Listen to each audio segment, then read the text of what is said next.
Alright, riding jacket is on the bike so that I can travel a little lighter. And now I'm off to the fair. Cool thing about bikes is that you can literally park anywhere. Yeah, as usual, the sun is going down and I'm just getting here. I was going to come earlier, but to be honest with you, I didn't even know this was going on. I was going to go to Hollywood instead, but it was so hot. Yeah, I just found this and walk around and see what I can get.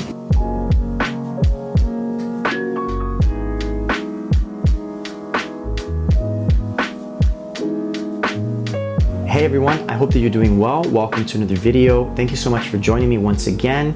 It's been a little while since I've done a journals episode.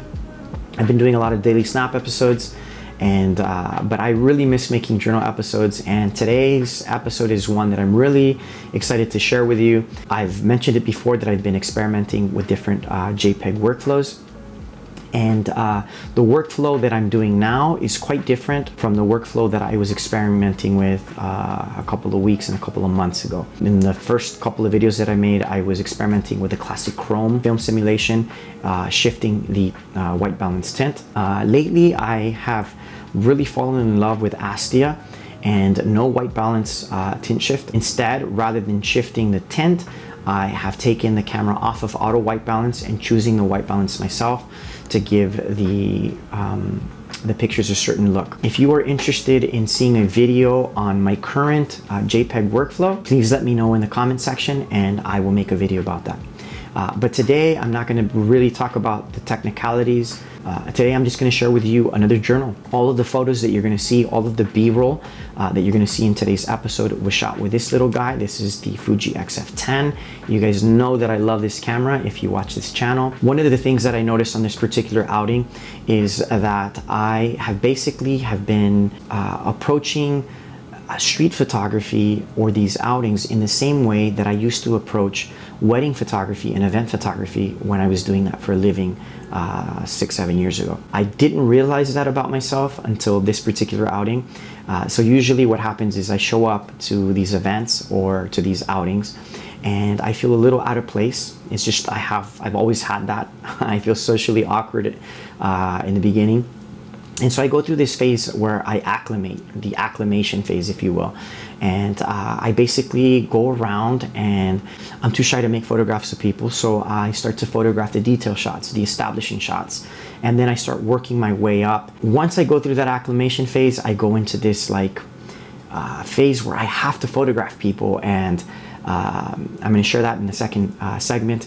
In fact, in today's episode, I'm going to be sharing with you something that I wrote in my journal, where I describe why, or one of the reasons why I love photographing people, whether it be on the street or in general. And then comes the winding down segment. And this happens if you watch my journal episodes, you will notice that there is a pattern. Usually I share 3 segments and it's usually that way. The winding down segment or phase is very similar to the acclimation phase, where I'm kind of slowly adapting from that reality and kind of exiting back into my reality. So yeah, that's what you can expect to see in today's video. I'm gonna go ahead and play the first clip. This is me just kind of getting a feel for the place. I hope that you enjoyed today's episode, and it's great to have you here. Here's the first segment.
So one of the things that I think is pretty interesting is that there are people in my life who only know me as a photographer.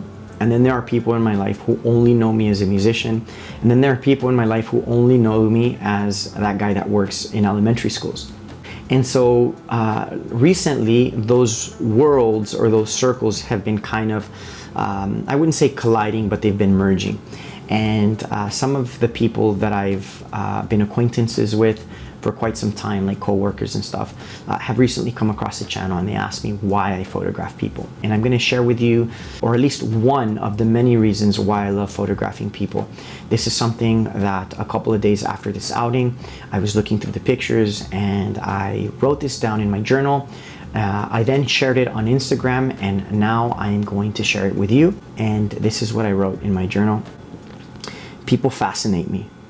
I'm often compelled to photograph because I want to document the way they dress, the way they carry themselves, as well as all of the little details that I so loudly and emphatically see as beautiful that others might not even notice or might pass as banal. I think that being around lots of people reminds me that there are many ways to live life, and that if I don't like the way I live mine, I can always choose another one. That if something isn't working for me, I can always change. There's not only beauty in diversity, but hope as well.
At this point, after making the photographs of the trio that was playing on stage, I started to kind of wind down. I did not eat that particular evening. In fact, I had had brunch at about like 10:30 in the morning, and I had a choice. Do I eat dinner or do I go out and explore?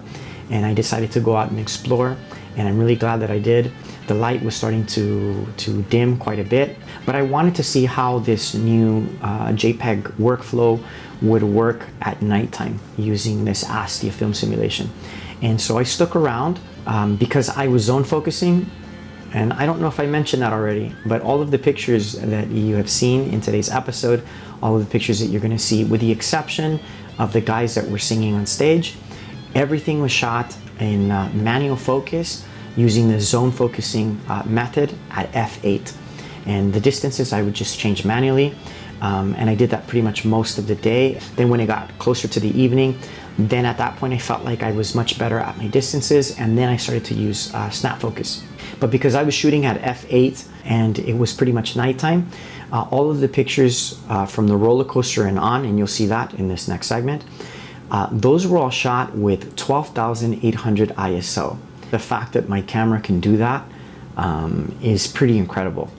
That I could shoot at f8, and I think I was shooting at a minimum shutter speed of 2/50th of a second, 12,800 ISO. That's incredible to me. But anyways, let me know what you guys think of how the XF10 handled that, the colors and the contrast and the high ISO at that point. I'm gonna go ahead and play this last segment, and then when we come back, I have one more thing to say, and then we're gonna call it a day. Okay? I hope that you enjoy the winding down segment of this outing.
If you have made it this far, I want to say thank you.